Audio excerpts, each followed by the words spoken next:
শাহাদত উকিলের চেম্বারে বর্তমানে একটা রাইট দিলে আছে মানে কোর্ট খুললে আমি এই কাগজটা আমি হাতে নিতে পারি।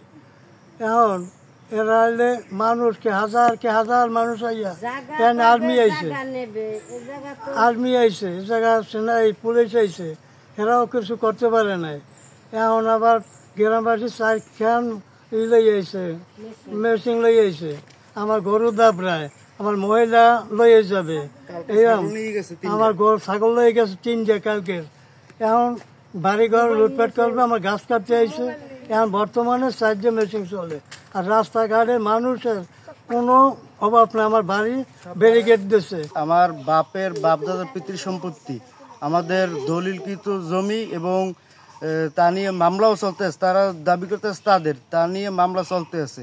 কিন্তু তারা বর্তমানে অন্যায়ভাবে অবৈধভাবে দাল লেজা লাড়ি লইয়া লোক ভাড়া করে নিয়ে আসিয়া আমাকে জমিগুলো দখল করতে আছে, করতে আছে আর কি, দখল করতে আছে লোক নিয়ে জোর জবরদস্তি। এখন আমাদের পুরো জিম্মি করে রাখছে, আমরা বাসার ভিতরে কোথাও বের হতে পারি না, যে থানায় যে অভিযোগ দিব তাও পারি না।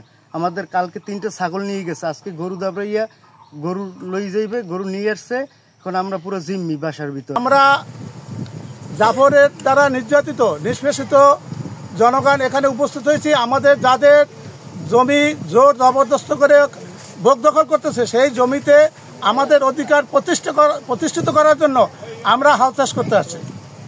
এই জমি আমরা হাল চাষ করবো, রোপণ করব, এবং ধান ফলন হওয়ার পরও যদি পাইকে যায় ধান, এরপরে যদি ও প্রমাণ করতে পারে যে এই জমি ওর, আমরা নিজেরা এই জমির ধান কাটিয়া ওর বাড়িতে পৌঁছে দিয়ে আসবো। কিন্তু আমরা আমাদের এই জমি আর ওকে জোর করে দখল করতে দেওয়া যাবে না, আমরা দেব না। আমরা আমাদের জমি এখানে চাষ করতে মারা করে থুয়ে গেছে, আর কাগজপাতি দলিল সব ওরা লই গেছে। এই সময় নিয়ে গেছে, বুঝলেন, নেওয়ার পরে আবার আমার বাইরে যখন একটু ভোট দিয়ে উঠছে, সেখানে আমার বাইরেও নিখোঁজ, আমার বাইরে আর পাই না। সেই জন্য আমরা মামলা সব খায় জাফর, সেই জায়গা সব জাফরিয়া খায়, কদ্দুস খায়, আর জাফরিয়া খায়, সুলতানিয়া খায়, আর ওই ফেরু খায়।